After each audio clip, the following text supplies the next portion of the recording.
On s'attache désormais au cas particulier d'un système du second ordre présentant au numérateur un 0 égal à -1 sur τ. Dans le domaine temporel, ce modèle traduit une relation entre l'entrée, sa dérivée première, et la sortie et ses dérivées première et seconde. Pratiquement, cela signifie que les effets transitoires de la sortie d'un système, par exemple l'angle d'incidence d'un avion, dépendent non seulement de la position de la commande de profondeur, mais aussi de la vitesse à laquelle on l'actionne.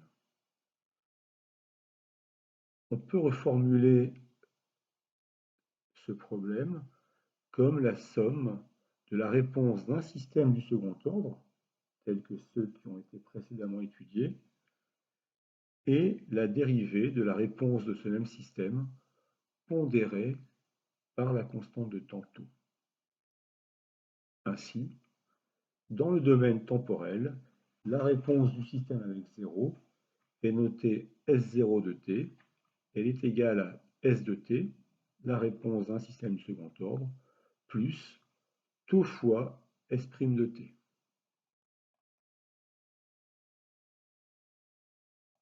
Considérons les trois cas suivants. Si τ est négatif, alors Z0 qui est égal à -1 sur τ est positif. Et le terme τ fois S' évolue en sens opposé à S de t. Ainsi, sur la réponse temporelle, on observe que la réponse S0 de t présente dans un premier temps des valeurs négatives. On dit que le système est à déphasage non minimal. Évidemment, en régime permanent, S0 de t tend vers S de t et l'effet du 0 disparaît.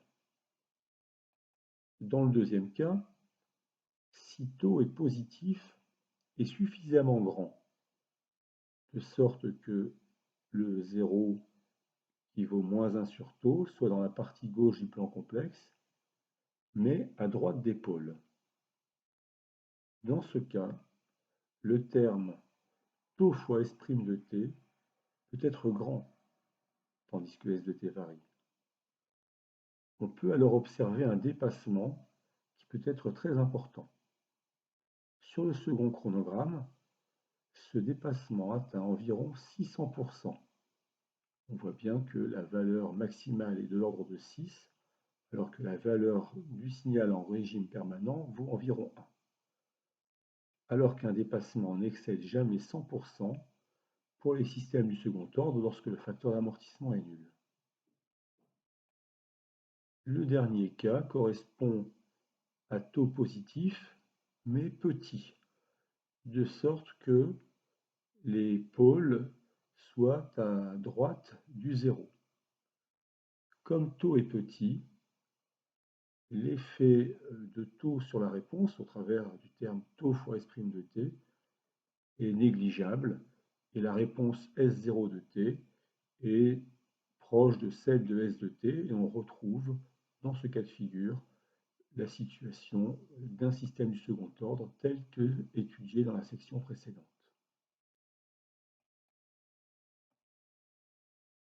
Les résultats sur les systèmes du second ordre qui concernent le gain statique, l'extinction du transitoire décrit par la partie réelle des pôles et le temps de réponse restent valables pour les systèmes du second ordre avec 0. En revanche, la valeur du dépassement n'est plus seulement dictée par celle du facteur d'amortissement, et il faut procéder au calcul de la réponse temporelle pour en déterminer précisément la valeur.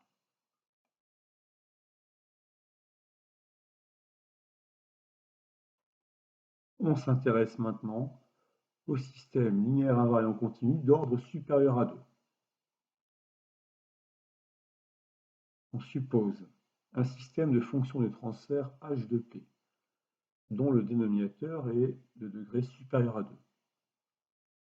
Si l'on soumet ce système à une impulsion de poids unitaire, dont la transformée de Laplace est égale à 1, la réponse y de p est égale à la fonction de transfert h de p.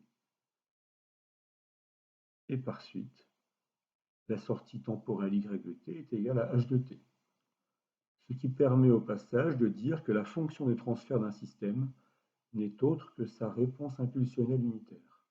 Dit autrement, quand on applique une impulsion de poids unitaire à un système, la réponse temporelle qui apparaît sur l'écran de l'oscilloscope est la fonction de transfert temporel du système. On met en évidence au dénominateur les pôles réels notés P1, P2, etc., Pp, avec leur ordre de multiplicité N1, N2, etc., Np. Quant aux pôles complexes conjugués, ils sont les racines des polynômes du second degré décrits par les facteurs d'amortissement xi I1 à xi Im et les pulsations propres non amorties oméga 1 à oméga m. Notez qu'ici on a, sans perte de généralité, considéré le cas de pôles complexes conjugués simples.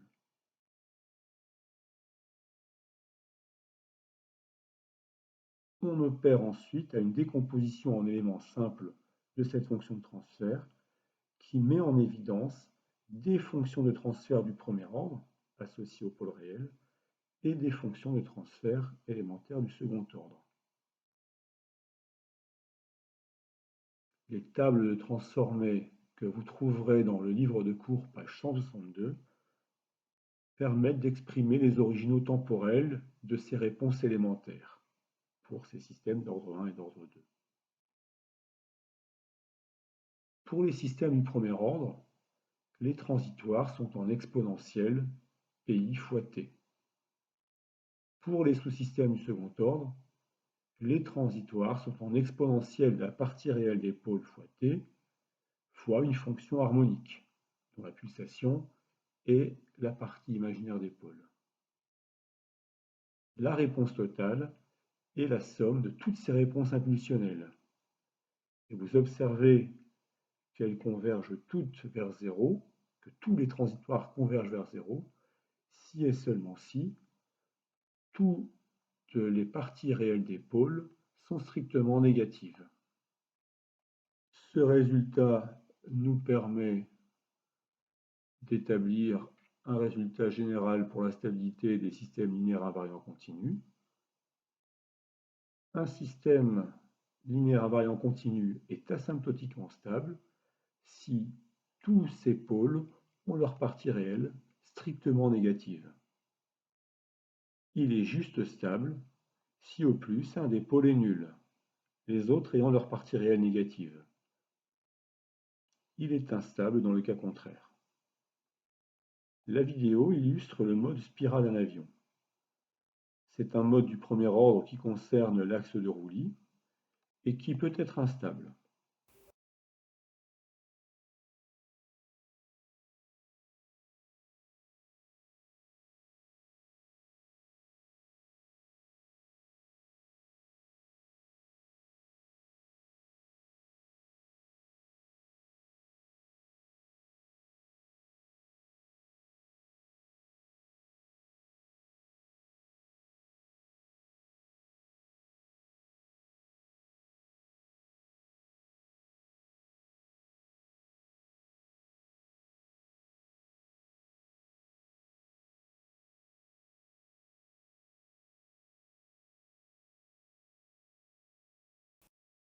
Cette instabilité est admise à condition toutefois qu'elle ne dégage pas trop rapidement, et cela de sorte que le pilote puisse, sans que la charge de travail soit trop conséquente, la corriger.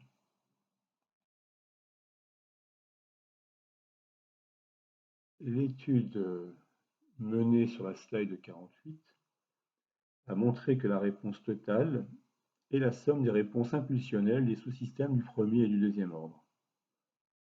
Il apparaît que pour les premiers ordres, les transitoires sont en exponentielle PIT et que pour les seconds ordres, les transitoires sont en exponentielle de la partie réelle des pôles fois t fois une fonction harmonique de pulsation égale à la partie imaginaire des pôles. Donc, sous réserve que le système soit stable, c'est-à-dire que tous les pôles soient à partie réelle strictement négative, le transitoire le plus long est associé au pôle ayant la plus grande partie réelle, ou encore le pôle le plus proche de l'axe imaginaire. Ce pôle ou ces pôles sont qualifiés de dominants. Et on dira que la réponse présente un mode dominant du premier ordre si le pôle le plus proche de l'axe imaginaire est un pôle réel, un mode dominant du second ordre si les pôles les plus proches de l'axe imaginaire sont des pôles complexes conjugués. La carte des pôles représentée sur cette planche permet de dire que le système est du troisième ordre, car il possède trois pôles, une paire de pôles complexes conjugués et un pôle réel. Comme les pôles complexes conjugués sont les pôles les plus proches de l'axe imaginaire, la réponse présentera l'allure de celle d'un second ordre, avec dépassement et temps de réponse à 5% définis par le facteur d'amortissement, xi, et la pulsation propre ωn, définie par ces pôles. Sur cet exemple, les pôles complexes conjugués sont éloignés des pôles réels. Le transitoire du premier ordre dure environ 0,5 secondes, alors que celui du second ordre s'éteint après environ 10 secondes. Vous observez que la réponse globale ressemble fortement à celle du second ordre. On observe toutefois une légère inflexion de cette réponse par rapport à celle du système au voisinage d'origine, et cela pendant la durée lors de laquelle le premier ordre a une réponse non nulle. Autre exemple, il s'agit de décrire la dynamique composée par la cellule d'un avion et celle de ses commandes de vol. Chacun de ces sous-systèmes est décrit par un ordre 2. Les commandes de vol ont une dynamique beaucoup plus rapide que celle de la cellule. Et par conséquent, du point de vue du pilote, la durée des phénomènes perçus est celle définie par le sous-système ayant la dynamique la plus lente, en l'occurrence la cellule. En fait, le temps mis par les gouvernes de vol pour se braquer est transparent pour le pilote. Donc, ce système d'ordre 4 apparaîtrait, du point de vue d'un observateur externe, comme un système d'ordre 2, en première approximation évidemment. Ces dernières planches vous précisent ce que vous devez connaître et ce que vous devez savoir faire.